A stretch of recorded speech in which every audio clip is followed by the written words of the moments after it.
Jadi pas lagi sidang, ya kan profesor nanya segala macam, ini yang kurang di tesis Anda, tolong dijelaskan, ini yang kurang, tolong dimasukkan kembali, butuh klarifikasi kita, atau segala macam. Nah itu diberi waktu, Jadi untuk perbaikan-perbaikan gitu. untuk perbaikan, diberi waktu sampai kalau nanti itu sudah diselesaikan, kita masukkan ke tesis kita kasih lagi ke pembimbing kita dan ke para penguji itu melihat oke, sudah dimasukkan, barulah selesai, dinyatakan selesai, kita berhak mendapatkan ijazah kita.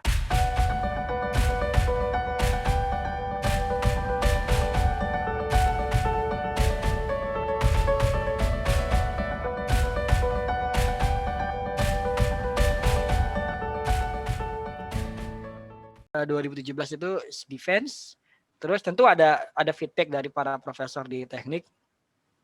Semua feedback itu ditampung dulu sama pembimbing, nanti dia akan mendistribusikan ke saya. Alfian, profesor ini menanyakan hal ini. Alfian, di halaman ini profesor, jadi satu tesis itu udah ada pertanyaan para profesor, harus diselesaikan, dijawab. Tapi karena saya pengen pulang buru-buru karena ingin mengejar kangen sama keluarga ya. Terus ingin mengejar juga, jangan sampai puasa sekarang masih di Jerman lagi gitu. Iya, karena 19 Mei itu kalau nggak salah tanggal 27 Mei kita taraweh. Di Indonesia 2017. Jadi beberapa hari selang pas puasa ya berarti pulangnya ya? Iya, saya pulang tanggal 26 Mei pulang. Terus sampai sini Indonesia ya pagi lah gitu, kira-kira malamnya tarawih langsung. Terus saya bilang sama profesor, segala semacam revisi segala macam akan saya kerjakan di Indonesia. Jadi pulang sampai Indonesia, yang penting saya ketemu keluarga dulu. Setelah semuanya stabil, barulah pembimbing bilang ini sudah saya kirim revisinya. Udah saya kirim, saya kerjakan, kirim ke profesor, dinyatakan oke. Jadi maksudnya para penguji sudah menyatakan bahwa tesis yang terbaru sudah menjawab apa yang kita inginkan. Udah tinggal hubungin teman yang lagi di Freiburg, minta di print. Terus minta di print, dikirimkan ke Fakultas Teknik, berapa eksemplar, 5 kalau nggak salah, dikirim. Setelah dikirim nanti nggak lama ijazah itu akan dikirim by post. Terus setelah menerima itu rasanya? Setelah menerima itu jadi beban soal pingsan kah atau bagaimana?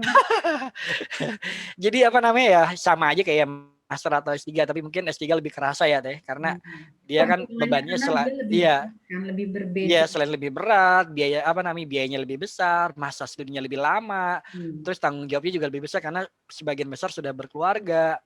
Jadi beban di pundak itu hilang bener-bener sekitar sepertiganya lah ketika kita submit. Ya, jadi pas submit tuh itu mimpi indah, gak ada mimpi horor.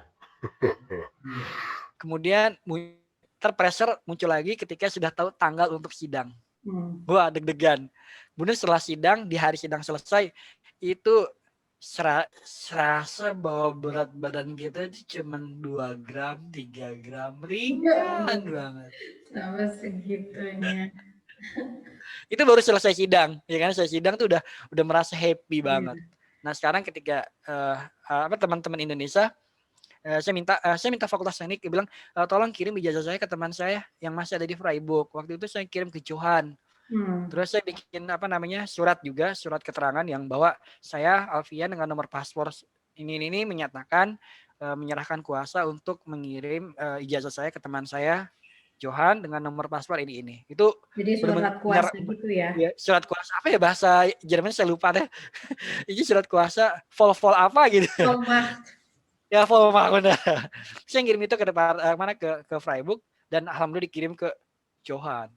Itu ketika Johan kasih foto, ini Mas ijazahnya, itu happy banget. Udah bucat, kalau bisul mah udah bucat itu Teh, udah bener. Iya. Gitu kan. Iya benar. Seneng banget, happy banget. Dan tanggal ijazah itu tanggal 19 Mei, tanggal dimana kita defense. Nah, dinyatakan lulusnya tanggal 19 Mei.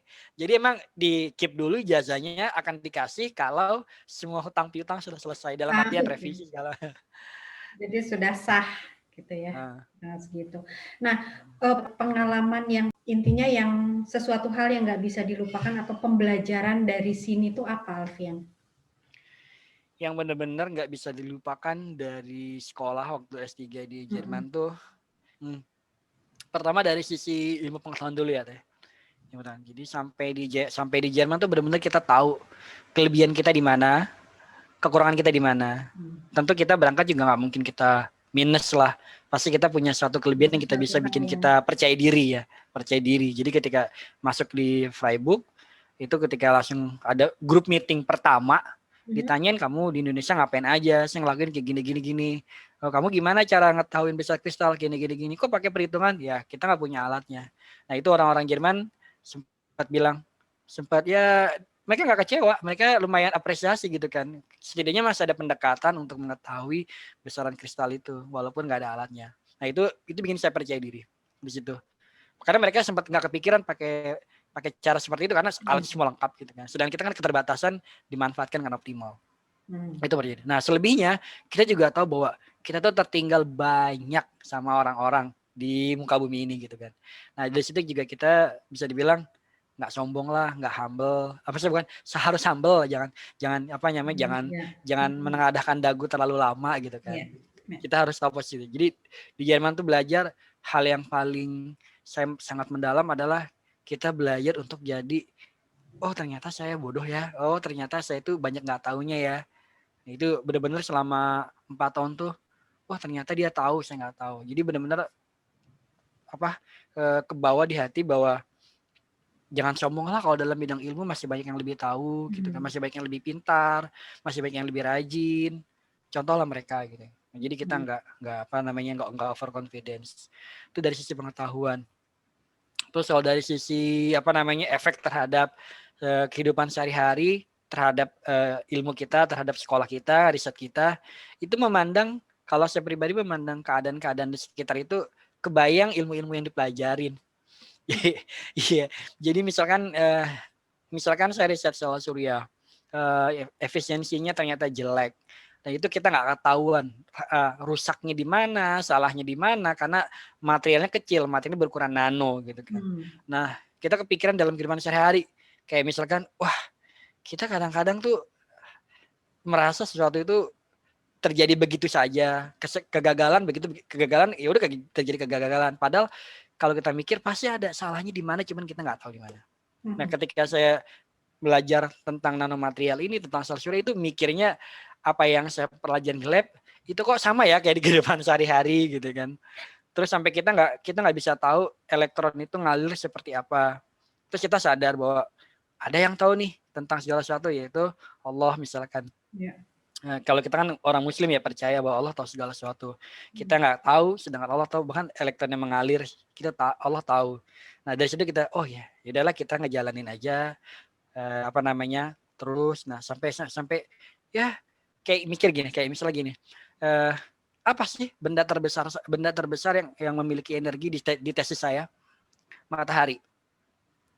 Terus benda terkecil yang memiliki energi di tesis saya? Elektron. Itu besarnya, matahari sama bumi aja besarnya perbandingannya besar banget gitu. Ini elektron sama matahari itu besar ya. Benar. Terus ternyata ada keterkaitan takdir antara matahari sama elektron. Matahari ngasih energi, elektron yang transfer ke kita, dan kita benar-benar saya pribadi amazing bahwa ternyata ilmu pengetahuan Allah itu luas banget. Ya, iya gitu. Nah itu korelasi antara riset sama sehari-hari. Kemudian ada lagi masalah kehidupan. Kita juga tahu kita hidup di luar zona nyaman kita. Kita ketemu sama orang-orang yang mungkin kita nggak nyaman sama dia.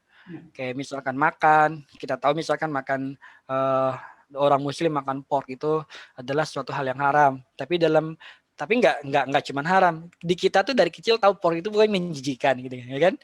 Nah sekarang kita melihat teman-teman lab kita makan pork di depan kita, dan kita harus behave. Apaan sih gitu ya. Kita harus behave gitu. Dan kita juga kadang-kadang ngobrol sama orang-orang yang minum bir. Itu di depan kita baunya kecium. Kita nggak suka minum alkohol, tapi ini orangnya di depan kita loh gitu kan. Nah kita benar-benar ada rasa benar-benar ngatur diri kita.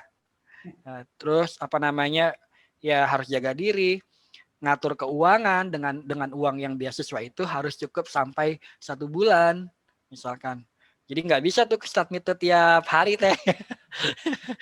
Kayak gitu sih kira-kira gitu. Bener-bener apa ya, dari segi ilmu, kehidupan sehari-hari, religius, itu semuanya benar-benar dapat waktu sekolah S3 di Freiburg. Gitu. Benar-benar terus hubungan sama orang-orang sekitar yang setanah air ya, yang kita tuh nggak kenal mereka sebelum kita di Jerman. Kita kenalnya itu di Freiburg, kita kenalnya itu pas lagi kenalan, pas lagi acara Indonesia Abend, terus lama-lama kenalan. Banyak yang hanya kenalan, tapi banyak juga yang terasa seperti saudara. Gitu. Nah, kan ada yang kenal cuma sekedar kenal, say hello, terus di Bahnhof cuma dada, tapi ada juga yang punya hubungan melekat di hati, terkenal jadi kayak saudara, yang kita pulang pun kita masih mikirin mereka masih di sana gak ya, gitu kan. Terus mereka udah pulang gak ya, terus kalau udah pulang ketemuan yuk gitu. Nah itu benar-benar kayak kita saudara cuma beda rahim dan beda ibu, beda orang tua. Iya pasti ya. Kayak gitu deh. Nah saat setelah pulang di Indonesia, kesan pertama selama 1 bulan itu ada nggak masa-masa kan transisi ya? Selama 4 tahun di sini gitu, terus akhirnya di Indonesia yang mungkin terkenal macet dan lain-lain. Itu gimana itu penyesuaiannya? Oh itu unik. Itu unik. Pokoknya kan kita di Jerman kan punya istilah alles in Ordnung. Ya. di Indonesia ya alles in Ordnung, tapi nggak semuanya Ordnung. Ya. Jadi paling gampang adalah saya jalan di sebelah kanan. Jadi nabrak orang terus. Oh ya, sempat kayak gitu. Sempat kayak gitu. Jadi pulang di Indonesia kan saya tinggal di Jakarta Barat ya Teh ya. Jadi banyak terus ke pasar gitu kan. Jalan sebelah kanan, kok orang nabrak saya terus. Oh, astagfirullahaladzim, saya jalan sebelah kanan. Harusnya sebelah kiri gitu kan. Terus yang paling gampang adalah pertama kali kerasa adalah naik motor ya. Naik motor, terus naik mobil tuh duduk sebelah depan, duduk di sebelah samping sopir. Itu tuh kayak ngelihat, dengkul tuh lemes kayak ngeliat orang tuh naik motor sembarangan nih kayak hampir mau ketabrak gitu kan. Terus abis itu naik motor juga nggak berani kenceng karena kan kita baru nyesuaiin jalan sebelah kiri lagi. Wah, jadi agak-agak ngeri gitu. Terus kata teman-teman bilang itu mah karena ini aja lah kebiasaan di Jerman. Di sini mah nggak usah teratur lah, di sini orang berhamburan kayak elektron. Dan sempat ketabrak juga saya. Jadi ketika nyebrang di daerah Kebonjeruk gitu kan, kita masih berpikiran kayak mobil-mobil tuh akan berhenti kalau kita lambain tangan. Iya betul. Kan di sini memang ada khusus buat pejalan kaki. Iya itu. Jadi saya nyebrang, ada mobil stop gitu kan. Tapi ternyata mobil berhenti, motornya enggak. Akhirnya motor nabrak saya. Saya sempat ketabrak bagian betis ya, tapi karena alhamdulillah ya mungkin refleks masih bagus, jadi kena betis dan jatuh aja. Jatuh, udah. Itu sekitar 1 minggu setelah pulang dari Jerman. Jadi lecet-lecet tangan. Dan itu 1 minggu setelah dari Jerman. Terus kata teman-teman pada nolongin, ketawa gitu kan. Ini karena dia terbiasa nyebrang di Jerman. Semua patuh. Di Indonesia kasbung. Tapi habis itu biasa. Kemudian terus efek yang paling kerasa adalah punglihnya. Apa? Kita kan kalau punglih tepat waktunya, tepat waktu. Iya, okay. Ingat gak kalau ke rumah saya itu, ayo 2 menit lagi tram sudah datang, aku lari buru-buru. Lari dan lain-lain. Ya, saya lari. Terus kan teman-teman sudah mulai akrab tuh, berapa menit dari lantai 7 ke bawah, berapa menit dari bawah ke mana ke halte Stelle. Jadi semua udah tahu perkiraan berapa menit kita sampai dan kita udah terbiasa ngelihat jam ya. Di Indonesia enggak, kita kembali ke jam karet. Jadi saya pernah waktu itu karena habis dari Jerman itu kan niatnya mau umroh, jadi ngurus-ngurus segala macam sama temen dijanjikan, ketemu ya di jembatan nanti saya jemput jam 7 gitu kan. Saya datang ke sana jam 7 kurang 15. Terus? Gitu kan. Teman jemput 7:30. Jadi ke bawah. Ya agak asik ke bawah. Terus kalau dari dari tata bicara ya mungkin enggak yang pulang ke Indonesia mungkin enggak tahu sih ya, tapi seharusnya mengalami ya. Kalau nanti dia kerja di Indonesia orang-orang lulusan Jerman itu terkenal ceplas-ceplos. Memang, ya. Sebagian orang, ya, memang sih ada beberapa orang yang berpendapat seperti itu. Ya, ada. kan? Karena Jadi ya, jadi pas pelatihan, jadi ada pelatihan dari alumni Jerman, kira-kira dibilang bahwa akan ada culture shock nih yang udah lama di Jerman gitu kan. Apalagi mungkin saya nggak pulang-pulang ya, 4-8 bulan. Saya merasa saya nggak ada yang berubah. Masih kayak Alfian yang dulu sebelum berangkat ke Jerman. Tapi ternyata berubah gitu. Orang-orang ngerasa enggak, lu tuh berubah. Dari mulai kayak untuk segala sesuatu ya, misalkan waktu kita sudah yakin ini hak kita gitu kan. Hak kita. Udah kita santai, udah itu hak saya, ini nggak akan mungkin direbut orang. Tapi di Indonesia nggak gitu, kita harus pertahankan gitu kan.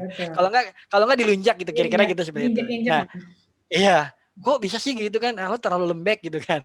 Itu yang kayak gitu. Terus ketika kita ngobrol sama orang gitu kan, kadang-kadang kita harus ada kulonun, basa-basi, sopan santun. Wah itu benar-benar kerasa banget. Saya kayaknya kurang di situ. Iya, karena mungkin karena kan lingkungan yang membawa seperti itu, apalagi dalam jangka waktu 4 tahun itu kan bukan waktu yang sebentar ya. Jadi pembentukan diri juga ya udah seperti itu kan, mau nggak mau masuk. Dan itu uniknya kita nggak terasa Teh. Kita nggak terasa kalau kita tuh berubah. Memang kita merasa seperti biasa, tapi orang melihat kita enggak, kamu lain gitu kan. Iya, jadi saya sempat ada sedikit gesekan dengan teman. Tapi kita merasa ada keadilan di situ. Kita dapat janji pasti dapat bulan depan. Betul. Ya kan? Nah, tapi di Indonesia gitu kan, ketika kita disuruh balik, kita nggak yakin tuh itu akan ada kesempatan kedua. Atau ada sih, cuman kita nggak bisa ngeyakinin. Kapan-kapan. Iya, kayak gitu. Jadi makanya ketika ngurus, misalkan saya pulang dari Indonesia, kita harus menyetorkan ijazah. Jadi harus buru-buru tuh. Saya nanya ke mahasiswanya, pertanyaan yang standar banget, yang benar-benar standar, basic, yang ternyata mereka tuh nggak bisa jawab, gitu kan.